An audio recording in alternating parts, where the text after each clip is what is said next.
Hello and welcome. My guest today is Andrij Dobriansky, Director of Communication at the Ukrainian Congress Committee of America. Andrij, thank you so much for joining us. Thank you again. It's a very busy week and a lot to talk about. Yeah, so Andrij, Trump was on fire today. He claimed that Putin called him and said, "Can I help you with Iran?" And Trump replied, "No, I don't need help with Iran. I need help with you." Then he added, "I hope we can make a deal with Russia." I mean, is this a geopolitical negotiation or a parenting moment? Like, hey, mom, can I help you clean the kitchen? No, do your homework first. I mean, do you think Trump is actually sounding more confrontational toward Putin now? This is the only play that President Trump knows, is to flex his muscles, show military might, yell sometimes. Today he was cursing out on the White House lawn against international relations issues. So that is simply the only play that he turns to. We saw that in the White House meeting with President Zelensky in February, where he visibly got upset. And so he raised his voice and he said this and that, as if he could, through his own force of personality, change the reality on the ground. But unfortunately for President Trump, it has not turned out that way as far as what Russia is doing against Ukraine. We know that the United Nations just reiterated this week that the attacks on Ukraine from this period in 2025 to the same period in 2024 has escalated by 50%. We see the attacks, open attacks on schools just in the recent week. This is something that has been increasing, not decreasing, under President Trump. He has not focused on it. And in fact, he has closed down the work group that he set up at the beginning of the administration to work out some kind of negotiation with Russia. It is very clear that they don't see, even though they may speak about having a diplomatic end, they don't see that Russia is interested in having a diplomatic end to this conflict. And we all know Trump loves himself, that's nothing new. And clearly some British politicians are playing into that. Just look at Starmer lately. But do you think Trump has become more confident after the strike on Iran's nuclear facilities? He's both more confident because, in fact, over the weekend, when the attack happened and in the following days, there were reports out of the White House that everybody was feeling much more victorious, and that they were happy that the White House was doing something positive in the world. Unfortunately, within the last 24 hours, that has come to a lot of frustration by President Trump because of that sense of victory, that sense of bravery, that muzhnost, as we say in Ukrainian, that Trump felt after that attack. It turned out that wasn't enough to cause a ceasefire, and which led to him to, again, speaking to reporters and cursing about the fact that Israel and Iran had not followed his instructions about having a ceasefire. Sometimes international relations do not go the way that you want them. And that is part of being a world leader, understanding that you don't control the world, but it is your job to try to find the best solution. Trump's heading to the NATO summit, and he joked it'll be claimer than what he just went through with Iran. So what do you think the summit might actually lead to? Well, the summit is very different than what we saw 2 weeks ago. We know that it has been changed. We know that he is flying in the morning of the United States to be there for dinner at the Dutch royal family residency. There will be the dinner for the member nation leaders, and then there will be 1 2.5-hour session, and that'll be all the major sessions at this event. The public forums, the different parliamentary assemblies that met, etc., that still went on. But as far as the world leaders, they have radically shortened this in response to two things. One being the fact that the open conflict between Israel and Iran began. Secondly, they saw President Trump's behavior at the G7 summit when he arrived and then very shortly thereafter decided to leave. So instead of having a summit that like the G7, did not have one of its major leaders at it. They decided to shorten the extent of the major sessions. They will not have a very long communique as we've had for a long time. They will have short paragraphs. They may be combined on one page, but it will be about spending and a big announcement that President Trump wants about spending increases for all NATO countries. And beyond that, it'll be a very short, demure NATO summit with the goal, much like it's been on the 75th summit and the 74th summit in Vilnius and in America, respectively, to make sure that NATO is speaking with one voice. So if they see that having President Trump or trying to push President Trump towards putting out a statement in support of Ukraine, if that's not going to work, they're simply not going to have Ukraine mentioned as part of the final communique, because they would rather have unity than putting out a statement without everybody supporting it. Mm-hmm. Putin won't dare anymore. That's the message. Is allies promise Ukraine over 35 billion in support. Sounds fantastic, and I don't mean that in a good way. Do you actually believe the UA will follow those on this kind of support?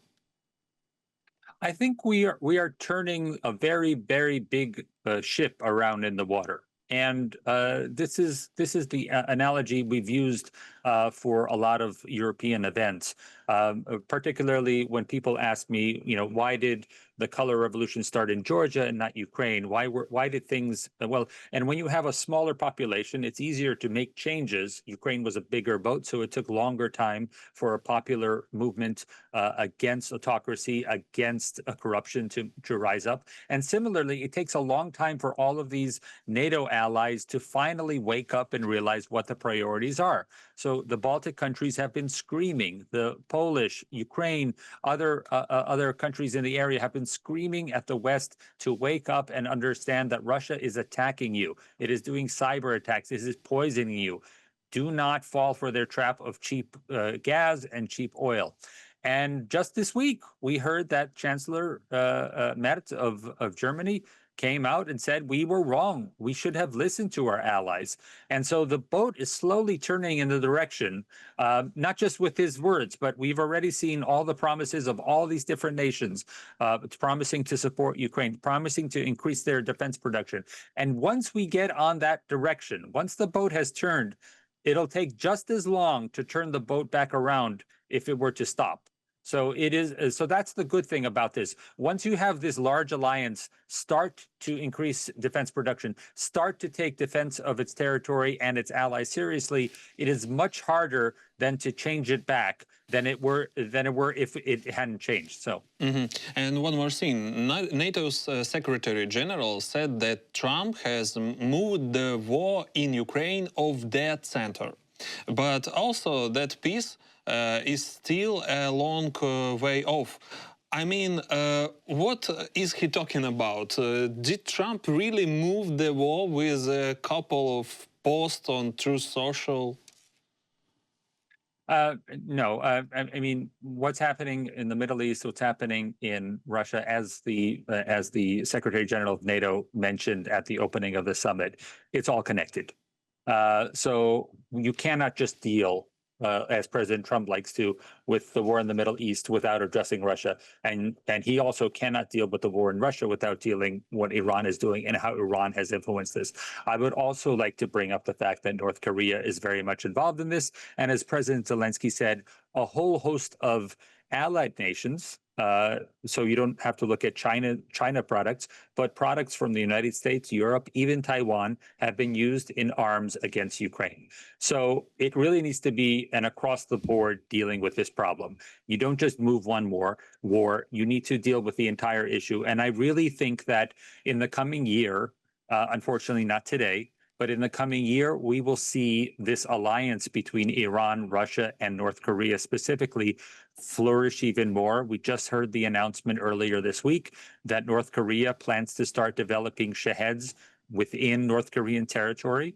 It is also going to be sending workers to Russia to help construct Shaheds in factories in Russia. But why is this important for the Western alliance?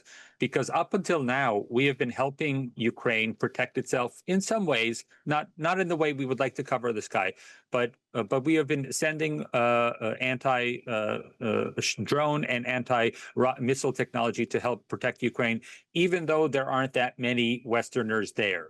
In Israel, we have a population of nearly 1 million American citizens that live in Israel. And so that makes it a slightly bigger priority to protect Israel, because we don't want to see the headlines for America or the West of how many Americans or Western citizens have been killed. Now, when you turn to South Korea, and we're talking about tens and tens of thousands of Western troops, American service members. If North Korea were to begin mass producing these drones and do the same thing to South Korea that Iran did to Tel Aviv and Haifa, or that Russia has been doing to Ukrainian cities and kindergartens and schools on a daily basis, we're talking about a different perspective. And that's what the conversations need to be at NATO, at G7, understanding how all of these things are connected. Mm-hmm. And one more topic. Trump says they've made peace abroad, even though Russian war against Ukraine is still raging. And Israel and Iran are literally firing missiles at each other. At the same time, his promotion that he calls the great, big and beautiful bill, and claims we're entering a golden age. So what exactly is this bill about, and seriously, what kind of golden age is he talking about? Well, the golden age is a rhetorical flourish that he's used since the campaign to simply market himself. However, the big beautiful bill will really decide what the country's direction is going to go forward. At this point, we don't know that this big beautiful bill will pass. It changes day by day. And why it's big and beautiful is that instead of passing several different pieces of legislation to deal with immigration, to deal with funding the government, to deal with international concerns, President Trump has decided, he was talked into the fact that it's better to combine all these legislations into one bill, which is positive, because if you pass the legislation, then everything you wanted is passed. But it's negative, because if it doesn't pass, you have nothing in your budget. And you would probably turn to having a continuing resolution, which means the government is funded simply at last year's levels for a series of time until they can come up with a new deal for the national budget. Unfortunately, this big, beautiful bill was negotiated primarily about domestic concerns. It will drastically change taxation in the United States. It will drastically increase the deficit in the United States. And why is that important in regards to current events? Because as soon as this bill passes, the president will have to turn to Congress and say, oh, by the way, we now have more warships in the Middle East. We now have more planes flying above the Middle East. We need fuel. We need money for all these planes. We need money for all these service members. And we don't have that in the budget right now. He's going to have to find an emergency supplemental budget this year. And that's something that's going to have to be talked about. That doesn't factor into the deficit negotiations that are happening right now for the big, beautiful bill. Many people point out the fact that it will increase our deficit, hurting the United States. On the other hand, most people in the Republican Party simply want it to pass because it's their agenda. Mm-hmm. You know, Bloomberg reports that analysts in both the US and Europe fear that NATO could actually fall apart under Trump's second term. Do you think that's a real risk?